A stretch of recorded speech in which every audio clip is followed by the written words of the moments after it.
33 years ago, my family walked through the doors of Southeast Christian Church. It wasn't in this building, it was in a building over off Hikes Lane. And walking through those doors was an act of desperation. I remember I was 9 years old, and I remember praying to an unknown God at that time that my parents would get a divorce, because their life and their marriage was just a train wreck, and our house was full of chaos and tension. It was bad. And so we walked through the doors of Southeast, and that church, this church, wrapped their arms around us and welcomed us, and we became followers of Jesus. And my life was radically transformed by meeting Jesus and having his people love my family and I. My whole family became followers of Jesus. I have 2 siblings that are adopted that would never have been a part of our family if it were not for this church's ministry on that front. And everything shifted and changed. Over the next 3 years of my life, our house went from a place of tension and fear and anxiety to a place of peace. And 3 years after that, I was sitting in big church with my mom and dad listening to Bob Russell preach. And I had this moment where I kind of looked around the room and I could see that Bob was helping people connect to God in a way that was gonna transform their lives in the similar way that it had transformed mine. And in that moment, I knew that God was calling me to go into ministry, to do what Bob was doing for the people in that room. And so I decided I was gonna go into ministry. I was 12 years old when that happened. A couple years later, Southeast sent me on this trip for high school students to the Northeast to learn about this thing called church planting, which I had no idea what that was. And so I went to the Northeast. It was a high schoolers trip to envision them for the fact that hey, you could do this. I see in you is what it was. And so I came back from that just with this vision of man, I'm gonna do that. I'm gonna go be a pastor that starts churches in places where people don't have churches. And so that was my whole life's goal. Everything I had thought about, I was that's what I'm moving to. And in fact, I met my wife the next summer, and we started dating. We didn't get married then. This is a Kentucky story, so we got to be a little careful about that, right? So we didn't get married then, but when I met her and we started dating, I was like, hey, listen, don't date me unless you want to plant churches, because that's what I'm gonna go do with my whole life. And so a few years later, we go off to college, and we come back to Louisville. I was Bob, Dave, and Kyle's intern the year that Bob handed the baton to Dave, and which was an incredible privilege to get to watch that leadership handoff. I was probably the worst intern Southeast has ever had, but it was an amazing lesson to learn and watch that happen. And then Southeast sent my wife and I to plant a church in Annapolis, Maryland in 2009. And we started that church. It's called Revolution Annapolis. And I led that church for 10 years. But the last 2 years I was leading that church, there was something going on inside of me. There was some conflict inside of me. And I didn't know what it was at first, but I had this sense that God was calling me to something that wasn't leading a church. And the only thing that I had ever imagined that I would ever do is go to one church, start one church and plant a whole slew of churches out of that church. But God was doing something inside of me, and through just wrestling with him and getting quiet and listening to the voice of the Holy Spirit, I realized that God was calling me to step into tech. And so I didn't really know what that meant, but I was like, hey, I planted a church. How hard can starting a tech company be? It turns out it's pretty hard, especially if you can't write code. It's real hard, actually, if you can't write code. So we spent the next 4 years failing and failing and failing and failing and failing. And we finally met a guy from this church. We were living in Maryland, met a guy from this church. A friend of ours kind of randomly introduced us, even though it definitely was not random at all. And he became our technical co-founder. He's in this room, Matt Michelle, and he is a brilliant genius who loves Jesus and is just capable of creating technology that is absolutely fantastic. And we co-founded, my wife, Matt, and I co-founded this company called Church.tech.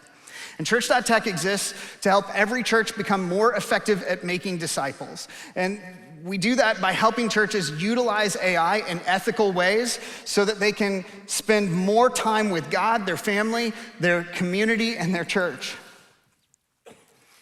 And we work with over 1,000 churches now, and it has been an incredible, incredible privilege to be a part of doing that and helping churches take advantage of AI.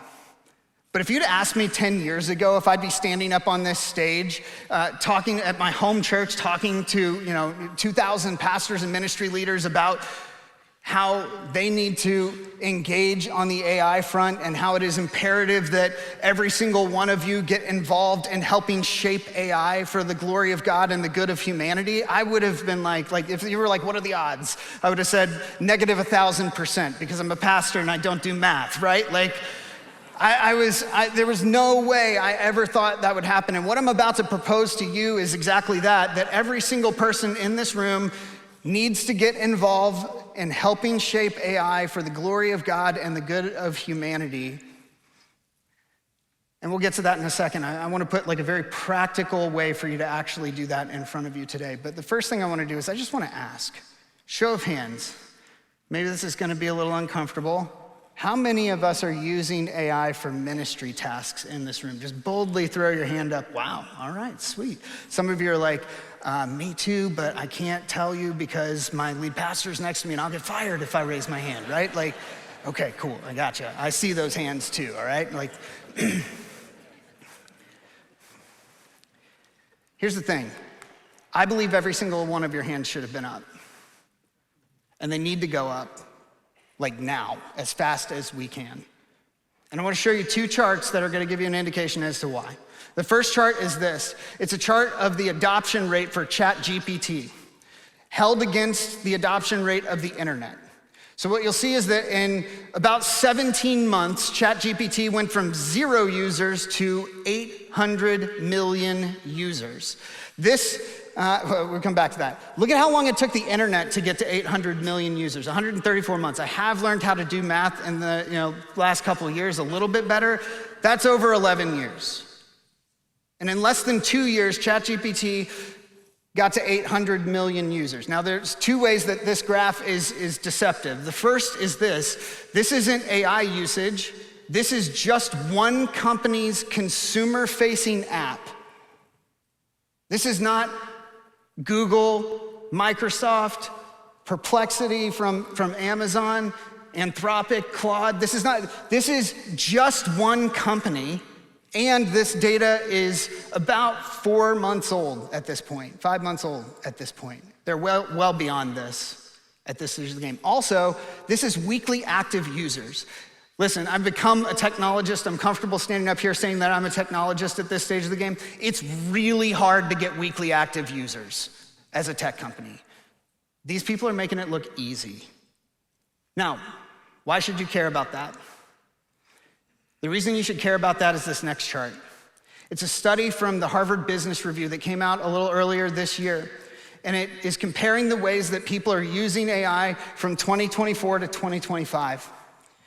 I'm not gonna pay attention to 24. Just look at the top 4 ways people are using AI in 2025. Therapy and companionship is the #1 use case. Organizing my life, ordering my steps might be a way we would say that.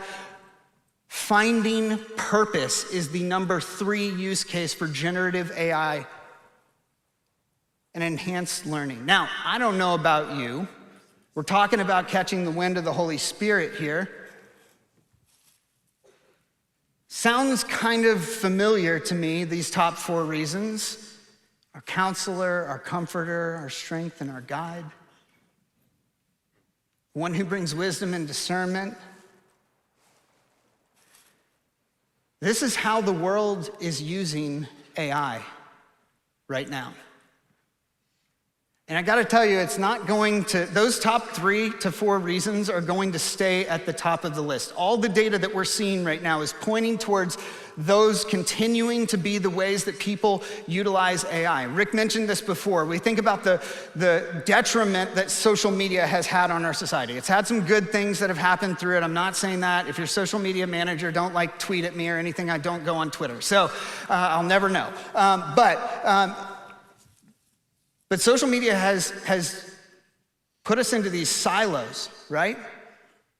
Now imagine you have the power to create relationship with this, where a person is coming and saying, hey, here's what I'm worried about. Here's what I'm concerned about. Here's what I'm wrestling with. Here's, my marriage isn't good. What do I do about that? My kids aren't behaving the way that I want. What do I do about that? I've got friends who are annoying me, and what do I do? What do I do at work?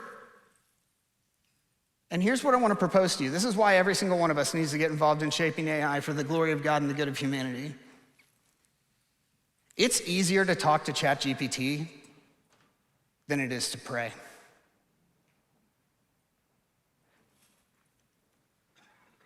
I'm gonna say something that's heretical, and then I'm gonna fix it, okay? So chill, I'm gonna fix it. You know why it's easier? ChatGPT talks back. Heresy. Holy Spirit speaking. But if we've learned anything about technology, it's that it will play to our base motivations, right? And so if it's easier for me to get an answer from ChatGPT that's pretty smart sounding, you think that I'm not gonna go there? Do you think that the people in your church and in your community aren't gonna go there? Do you think your kids aren't already going there? They are already. They are. And so here's the proposal for you. We've partnered with Glue and a whole bunch of other technologists to begin creating AI for pastors and their staff teams. And we're gonna be rolling this out in alpha testing in the coming weeks. And we need pastors and staff teams to jump on this thing and test it and beat it up. Because you know what people who create large language models don't know? Theology. Not all of them, some of them do, but a lot of them don't.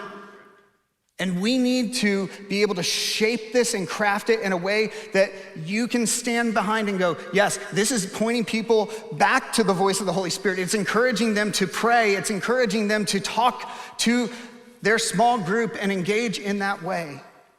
And in order to do that, we need the participation of the church, and you can actually get involved. I'm gonna throw a slide up right now. There's a QR code on it, you can scan it. If you hit, it'll take you to your text message app. If you hit send on that, it's going to put you in a feed, and we're gonna give you information about how you can get involved in training and helping us shape AI for the good of humanity and for the glory of God. It's gonna take all of us to do that, but I believe if we engage in that way, we will actually be able to see more people come to know and love and follow Jesus.